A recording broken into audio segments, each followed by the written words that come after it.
Shalom, selamat pagi. Kita bersyukur karena kemurahan Tuhan. Pagi hari ini kita bisa berjumpa kembali dalam renungan pagi bersama yang diambil dari buku Maranatha Tuhan Datang, yang ditulis oleh hamba Tuhan Nyonya Ellen G. White. Sebelum kita merenungkan pekabaran firman Tuhan, mari kita sama-sama berdoa.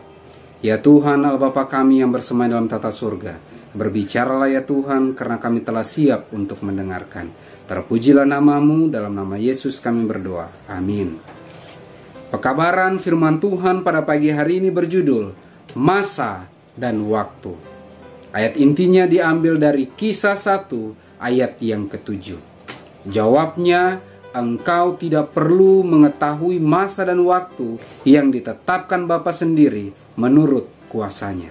Keterangannya, masa dan waktu yang ditetapkan Allah sendiri menurut kuasanya. Lalu mengapa Allah tidak memberi kita pengetahuan ini?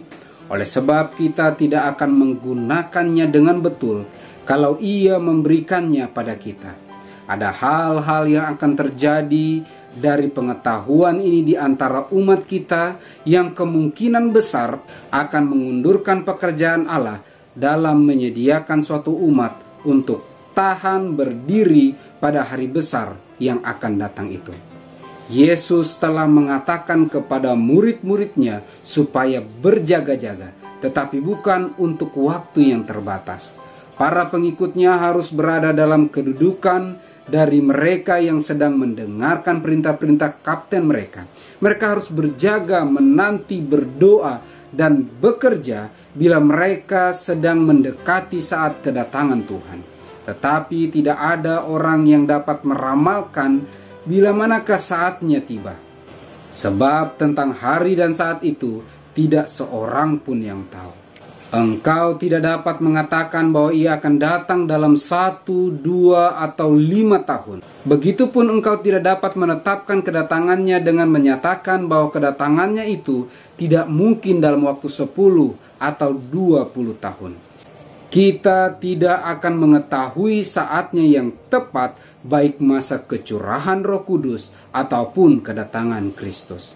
Kepada saya ditunjukkan beberapa orang yang melakukan kesalahan besar dengan mempercayai bahwa adalah kewajiban mereka pergi ke Yerusalem kuno dan mengira ada pekerjaan yang harus mereka lakukan di sana sebelum Tuhan datang. Pendapat demikian diperkirakan akan menyita pikiran dan perhatian dari pekerjaan Tuhan sekarang di bawah pekabaran malaikat ketiga. Karena mereka yang mengira bahwa mereka harus lebih dahulu ke Yerusalem akan mengarahkan pikiran mereka di sana, dan sarana-sarana mereka akan tertahan dari maksud kebenaran masa kini untuk mengusahakan diri mereka sendiri dan orang lain pergi ke sana.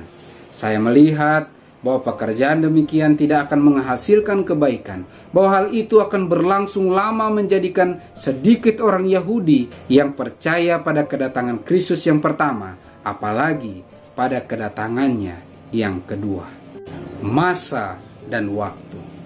Dengan jelas pekabaran firman Tuhan pada pagi hari ini mengingatkan kita sebagai umat-umat Tuhan yang menantikan kedatangan Kristus yang kedua kali. Bukan porsi kita, bukan bagian kita menentukan masa dan waktu kedatangan Kristus yang kedua kali. Tugas kita adalah berjaga, menanti, berdoa, dan bekerja. Terlebih khusus mempersiapkan diri menyambut kedatangan Kristus yang kedua kali. Semoga dengan pertolongan Tuhan, walaupun kita tidak tahu kapan masa dan waktunya kedatangan Tuhan, tetapi sebagai umat Tuhan yang setia, marilah kita terus memperhatikan diri kita, keluarga kita, masyarakat dimanapun kita berada, bahkan umat-umat Tuhan, untuk siap menyambut kedatangan Kristus yang kedua kali. Mari kita sama-sama berdoa. Ya Tuhan, Allah Bapa kami yang bersemayam dalam tata surga, terima kasih banyak atas pekabaran firman Tuhan yang telah kami renungkan bersama pada pagi hari ini. Kiranya dengan pertolongan Tuhan, walaupun kami tidak tahu akan masa dan waktu kedatangan Tuhan yang kedua kali, tapi dengan pertolongan Tuhan, kami akan dimampukan untuk mempersiapkan diri kami, keluarga kami, jemaat kami, bahkan seluruh sahabat rekan kerja kami dimanapun berada, untuk siap menyambut kedatangan-Mu yang kedua kali. Dengan pertolongan Tuhan kami rindu untuk bisa belajar lebih peka akan kehendak Tuhan dan dapat menghidupkan agenda-agenda-Mu dalam kehidupan kami. Sehingga dengan pertolongan Tuhan kami rindu, kami bisa dimampukan untuk menang menghadapi setiap pergumulan iman. Sehingga dengan pertolongan Tuhan yang sama, kami dimampukan untuk siap menerima roh jan akhir dan kiranya materai Allah yang hidup menjadi bagian kehidupan kami. Diberkatilah seluruh umat-umat Tuhan dengan kesehatan, kekuatan, umur yang panjang, diberikan murah-murah rezeki dari surga. Apabila ada umat-umat Tuhan yang sedang berduka cita, mengalami sakit penyakit, atau dalam pergumulan tantangan, bahkan dalam pekerjaan atau pergumulan apapun yang sedang dialami, kiranya Allah yang Maha Baik memberikan penghiburan, penyembuhan, kekuatan, sehingga dengan pertolongan Tuhan, dalam hal apapun yang Kau izinkan kami alami, kami akan merasakan indahnya berjalan bersama-sama dengan Engkau. Terpujilah nama-Mu ya Tuhan, dalam nama Yesus kami berdoa. Amin.